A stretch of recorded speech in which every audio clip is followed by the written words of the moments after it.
तो अपन को एलडीसी का डिपार्टमेंट भरते समय एक तो अपन की लोकेलिटी का और अपन को एक एजुकेशन का ध्यान रखना है कि अपन को आगे पढ़ना है नहीं पढ़ना है, और अपन को एक डिस्टेंस का कि अपन घर के आसपास जॉब लेना चाहता है तो वो रखना है। जैसे मैं अजमेर और इनके आसपास के ज़िलों वालों के लिए पहले ही बता दूं कि आपके लिए आरपीएससी और माध्यमिक शिक्षा बोर्ड एक उचित विकल्प होने वाला है, अतः इनको आप प्रायोरिटी दे सकते हो, अच्छे डिपार्टमेंट है।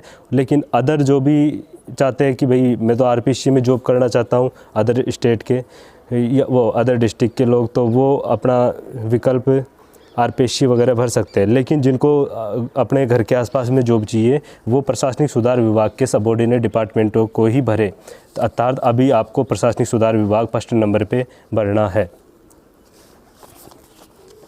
सबऑर्डिनेट डिपार्टमेंट अर्थात एआरडी अर्थात प्रशासनिक सुधार विभाग के बारे में बता देता हूं कि इसमें कौन कौन से डिपार्टमेंट आते हैं। जैसे हमारे टाइम पे 2024 की वैकेंसी में इसमें 102 डिपार्टमेंट थे, जिसमें collector office, PWD, RTO, staff at registry, auditing वाले डिपार्टमेंट, सेल टैक्स वाले डिपार्टमेंट जिसे वाणिज्य कर बोलते हैं, माइंस खाद्य विभाग और सैनिक बोर्ड, एनसीसी बोर्ड, राजस्व विभाग, माध्यमिक शिक्षा बोर्ड जिसे अपन स्कूलों में एलडीसी लगते हैं ना, उसे निदेशक माध्यमिक शिक्षा निदेशालय बीकानेर से लगते हैं। तो एक वो रहता है अपने पास, एक संस्कृत एजुकेशन वाले स्कूल का ऑप्शन आता है, उसमें एक कॉलेज का ऑप्शन आता है, और ऐसे करके लगभग 102 डिपार्टमेंट होते हैं उसमें, जिसमें कलेक्टर रहता है। हर डिस्ट्रिक्ट का एक अलग से कलेक्टर रहता है। कलेक्टर ऑफिस के बारे में ये मैं आपको अभी बता देता हूँ कि अगर आप चाहते हो कि आपके आसपास की तहसील या एसडीएम ऑफिस में आपकी जॉब लगे तो आपको उस टाइम पे कलेक्टर ऑफिस भरना पड़ता है। और ये विकल्प में यही है कि आप अभी प्रशासनिक सुधार विभाग आपको फर्स्ट नंबर पे भरना है, जिसमें सबसे ज़्यादा वैकेंसी भी है। दूसरा विभाग आप आरपीएससी दे सकते हो अगर आपको अजमेर रहना है, या माध्यमिक शिक्षा बोर्ड दे सकते हो अगर आपको अजमेर रहना है, या आप नहीं चाहते कि भाई अजमेर रहूं मैं, तो आपको कृषि विपणन बोर्ड भरना है। कृषि विपणन निदेशालय है एक, और एक कृषि विपणन बोर्ड है। जैसे कि मैंने बताया आपको कि बोर्ड तो एक सर्वोच्च संस्था होती है जो नीतियाँ बनाती है, और उन नीतियों को लागू करने का कार्य निदेशालय का होता है, और इनका डिस्ट्रिक्ट लेवल पर हर जगह डिपार्टमेंट रहता है। कृषि विपणन का अर्थ है जैसे मार्केटिंग होती है, मंडियाँ होती है, वो कृषि विपणन के अंतर्गत आती है। तो आपके अकॉर्डिंग आप इनको वरीयता दे सकते हो। उसके बाद में प्रदूषण नियंत्रण बोर्ड होता है, प्रदूषण नियंत्रण बोर्ड के भी मुख्यालय डिस्ट्रिक्ट लेवल पे रहते हैं। अतः आपको खुद को चूज करना है कि आपको कहाँ पे रहना है और कहाँ पे जॉब करनी है, उस हिसाब से आपको डिपार्टमेंट अभी फिल करने हैं। आपको 6 प्रेफरेंस बननी है। मैं तो आपको यही सजेस्ट करूँगा कि अगर आप तैयारी करने वाले हो तो आपको प्रशासनिक सुधार विभाग, और आप तैयारी नहीं करने वाले और आप जैसे अजमेर के हो तो आपको आरपीएससी भरना चाहिए फर्स्ट नंबर पे।